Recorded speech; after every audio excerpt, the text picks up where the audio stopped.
हमें तो अपनों ने लूटा, गैरों में कहां दम था। हमारी कश्ती वहां डूबी जहां पानी कम था। ये डायलॉग अजय देवगन और सुनील शेट्टी की सुपरहिट फिल्म दिलवाले का है। ये लाइन भले ही फिल्मी है, लेकिन ये शायरी राजस्थान के मुख्यमंत्री अशोक गहलोत पर बिल्कुल सटीक बैठती है, क्योंकि मुख्यमंत्री गहलोत को बीते 4.5 वर्षों में विपक्ष के बजाय उनके ही मंत्री और नेता ज्यादा घेरते हुए नजर आते हैं। आज हम आपको ऐसे मंत्री और कांग्रेस नेताओं के बारे में बताएंगे जो अशोक गहलोत के करीबी माने जाते हैं और उनके साथ रहते हुए उनके खिलाफ बोलते हुए नजर आते हैं। सरकार किसी की भी हो, लेकिन जब कोई पार्टी सत्ता में आती है तो विपक्ष सरकार की नाकामियों को लेकर घेरती है। लेकिन राजस्थान में सब कुछ उल्टा चल रहा है। यहाँ विपक्ष से ज्यादा सरकार के मंत्री ही अपने मुख्यमंत्री को कई बार घेरते हुए नजर आ जाते हैं। अपनी सरकार के खिलाफ बयानबाजी ही नहीं, प्रदर्शन और यात्राएं भी निकालते हैं। सोमवार को गहलोत के मंत्री अशोक चांद्रा ने बिजली कटौती को लेकर सरकार के खिलाफ मोर्चा खोल दिया। 8 सितंबर को खेल मंत्री अशोक चांद्रा किसानों के साथ बूंदी कलेक्ट्रेट का घेराव करेंगे। उन्होंने कहा, अगर बिजली की व्यवस्था का समाधान नहीं निकला तो फिर प्रदर्शन जरूर करूंगा।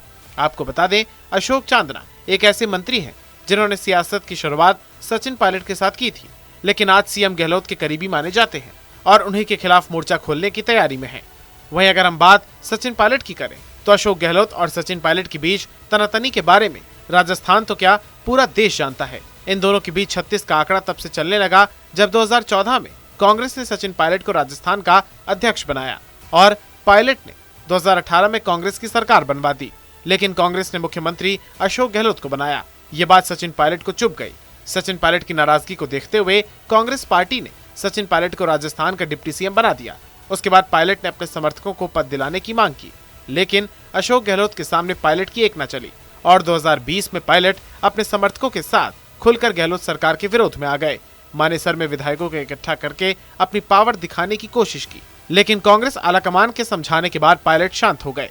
उसके बाद सचिन पायलट कई मौकों पर गहलोत को घेरते हुए नजर आए, चाहे कानून व्यवस्था हो या फिर युवाओं का मुद्दा हो। हाल ही में सचिन पायलट ने आरपीएससी में बदलाव और पेपर लीक को लेकर सरकार को घेरा था। युवाओं के लिए अपनी ही सरकार के खिलाफ अजमेर से लेकर जयपुर तक जनशक्ति संघर्ष पदयात्रा की थी, लेकिन फिर आलाकमान की समझाने के बाद पायलट शांत हो गए थे। लेकिन पायलट के समर्थक कहे जाने वाले बर्खास्त मंत्री राजेंद्र गोढ़ा ने गहलोत के खिलाफ मोर्चा खोल दिया। प्रदेश में कानून व्यवस्था और महिला सुरक्षा को लेकर अपनी ही सरकार पर आरोप लगा दिए। इतना ही नहीं, राजेंद्र गोढ़ा लाल डायरी लेकर विधानसभा भी पहुंच गए। उन्होंने कहा कि इस लाल डायरी में सीएम अशोक गहलोत के भ्रष्टाचार के कारनामे लिखे हैं। राजेंद्र गोढ़ा का मामला शांत भी नहीं हुआ था कि उसके बाद कांग्रेस विधायक भरत सिंह कुंदनपुर ने प्रदेश में कानून व्यवस्था को लेकर अशोक गहलोत को घेर दिया और अपने घर के बाहर एक पोस्टर चस्पा किया जिसमें लिखा था, मुख्यमंत्री अशोक गहलोत जिंदाबाद, गृह मंत्री मुर्दाबाद। जब उनसे इस पोस्टर के बारे में सवाल किया गया कि मुख्यमंत्री और प्रदेश के गृह मंत्री तो अशोक गहलोत ही हैं, तो जिंदाबाद और मुर्दाबाद क्यों? भरत सिंह ने कहा, अशोक गहलोत ने मुख्यमंत्री के रोल में अच्छा काम किया है, इसलिए जिंदाबाद, लेकिन वो प्रदेश के गृह मंत्री भी हैं और वे इस रोल में फेल रहे हैं, इसलिए मुर्दाबाद।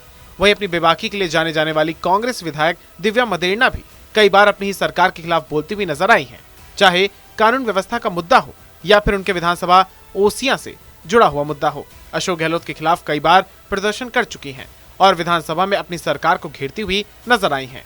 वहीं कांग्रेस विधायक रघु शर्मा भी केकड़ी को जिला बनाने की मांग को लेकर सीएम अशोक गहलोत को पत्र लिख चुके हैं।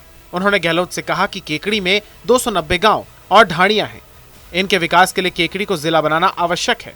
हालांकि सीएम अशोक गहलोत ने बाद में 19 जिलों की घोषणा के साथ केकड़ी को भी जिला घोषित कर दिया था। वहीं पिछले साल कांग्रेस विधायक हरीश चौधरी ने भी ओबीसी के आरक्षण से जुड़े मामले को लेकर मुख्यमंत्री के खिलाफ मोर्चा खोला था। हरीश चौधरी ने सीधे मुख्यमंत्री गहलोत पर निशाना साधते हुए कहा था, राज्य सरकार को ओबीसी आरक्षण की विसंगतियों को दूर करना होगा। ओबीसी आरक्षण में विसंगतियों के लिए अधिकारी नहीं, केवल सीएम गहलोत जिम्मेदार हैं।